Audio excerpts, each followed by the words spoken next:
also known as the fantasy analog to the Holy Roman Empire. And we left off with a very well-off empire. But now we are going to enter the Age of Anarchy.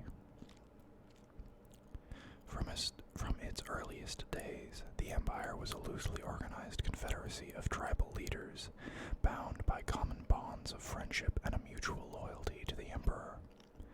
With Sigmar's passing, it was feared that destructive wars would erupt between the counts he left behind. But instead of fighting to see who should rule, the counts gathered at the capital of Reichdorf to decide what should be done. After much tense deliberation, the counts swore that they would hold true to Sigmar's vision.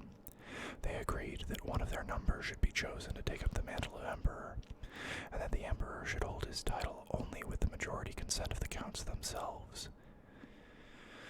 The counts became known thereafter as elector counts, and the system of elected emperors was established.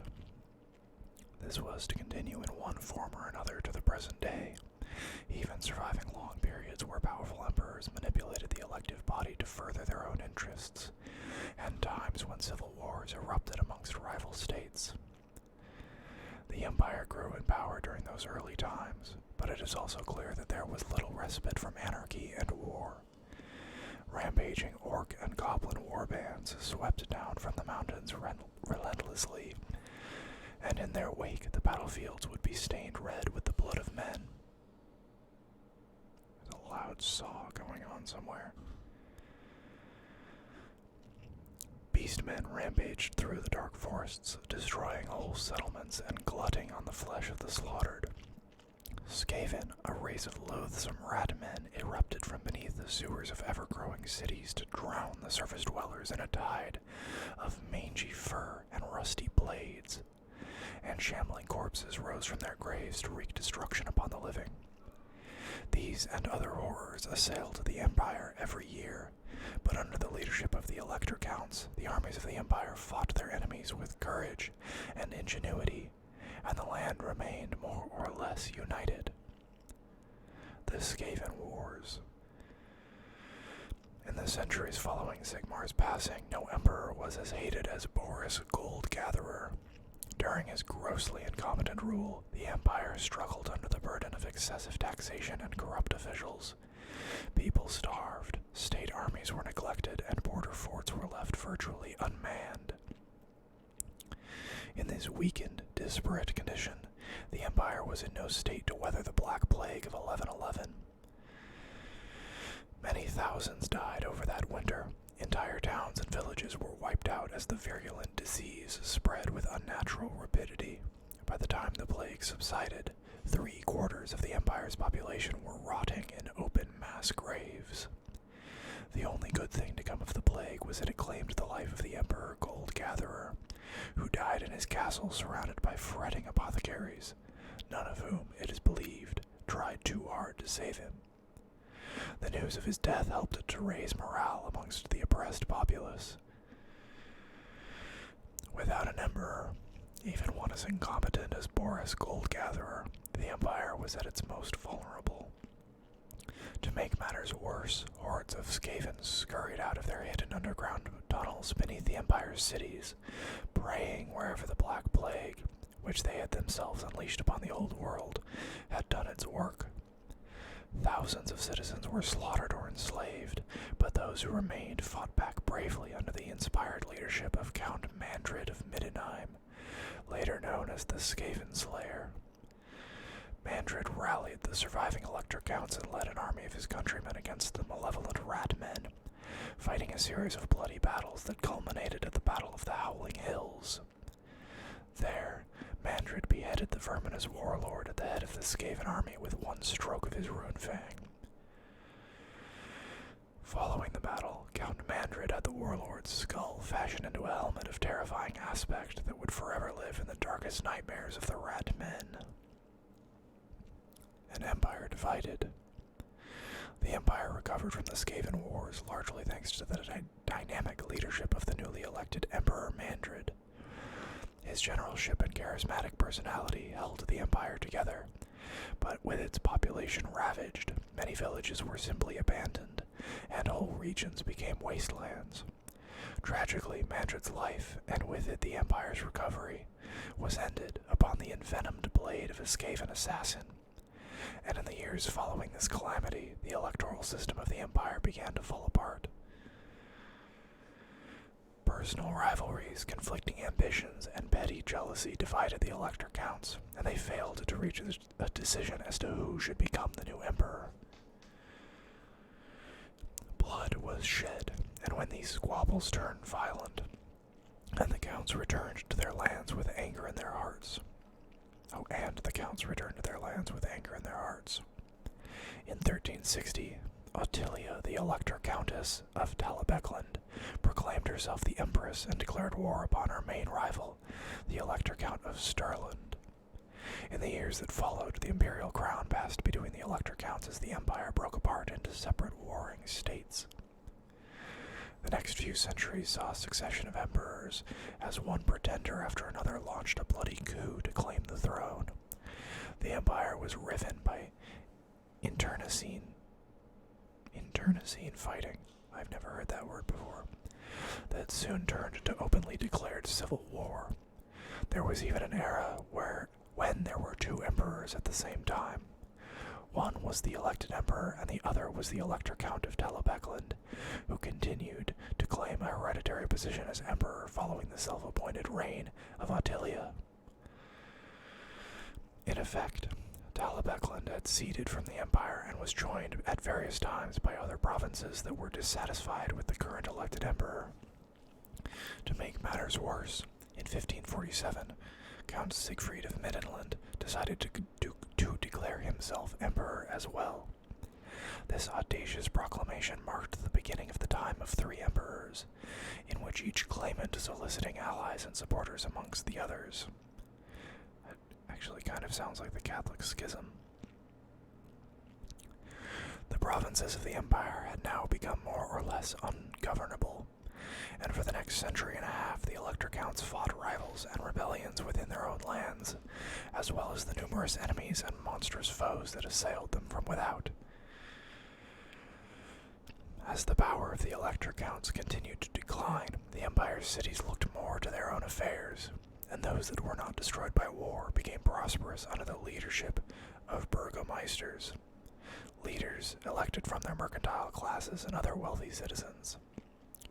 Many of the larger cities began to construct fortifications and recruit their own standing armies, in effect becoming independent military, economic, and political states from their surrounding provinces. With Sigmar's people divided into squabbling fiefdoms, the empire was easy prey, and its enemies gathered at the borders like carrion eaters around a corpse. The most brutal of these enemies would see the empire lose an entire province to war and destruction. The destruction of Zolland. The empire was brought to its knees by Gorbad Ironclaw, the most feared orc war boss of the age. Around the year 1705, he arose to command a vast horde of orcs and goblins, which he led through Blackfire Pass to devastate the provinces of Averland and Zolland. Count Eldred of Zolland marched his forces north to the river Aver, where he commanded the crossing between Averheim. Gorbad's army plunged into the river and attacked the defenders on the opposite bank. Though the Greenskin horde lost thousands of warriors crossing the river, cut down by merciless volleys of bow fire, the orcs relentlessly advanced, and they eventually succeeded in gaining a foothold on the opposite riverbank. This was a grim turn for the defenders, for their only hope had been to hold the orcs on the far side. The Zolland army found itself becoming encircled, and Eldred desperately sought to quit the field of battle before his men were slaughtered. But Eldred's decision came too late, for Gorbad had earlier dispatched his cavalry to attack the halfling realm of the Moot, further east, and they now circled around to head off the retreating Empire army. As Eldred's personal bodyguard battled to protect their lord, goblin wolf riders and orcs on vicious boars rode over the horizon to flank the Empire army. Within moments, a disciplined withdrawal had turned into a rout, and, knowing that the day was lost, Eldred led his greatswords into the swirling melee in a final gambit to slay the orc leader.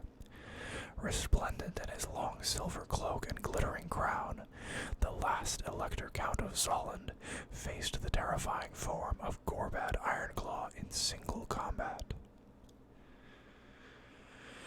Gorbad was monstrously huge and even armed with a mighty rune fang.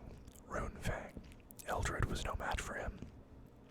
The Elector Count's body was brutally hacked down, dismembered, and hung upon Gorbad's trophy racks.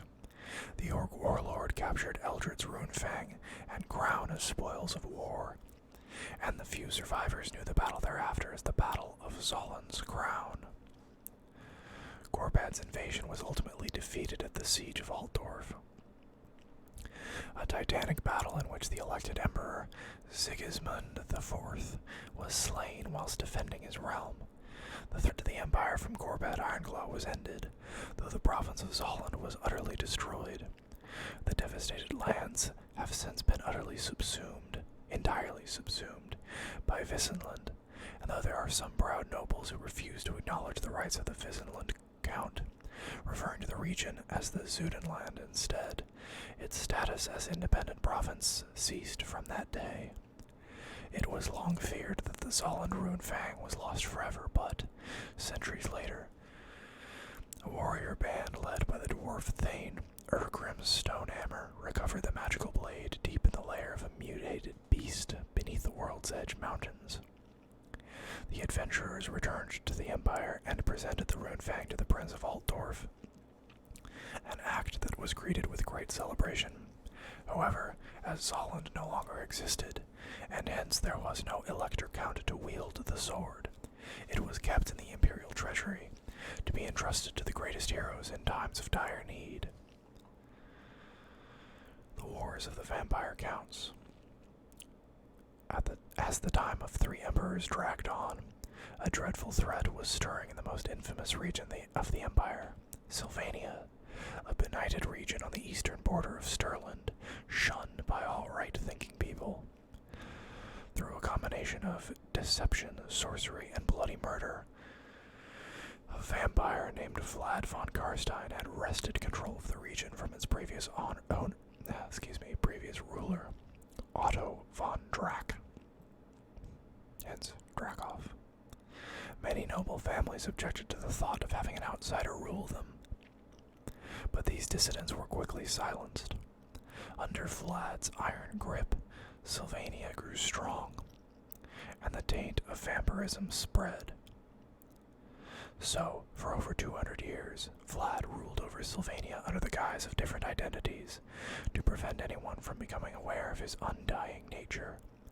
The Elector Counts looked on with indifference at these changes, too caught up in their own petty power struggles to care about such a backward corner of the Empire. In 2010, judging the Empire to be at its weakest, Vlad launched his bid to become the immortal Vampire Emperor.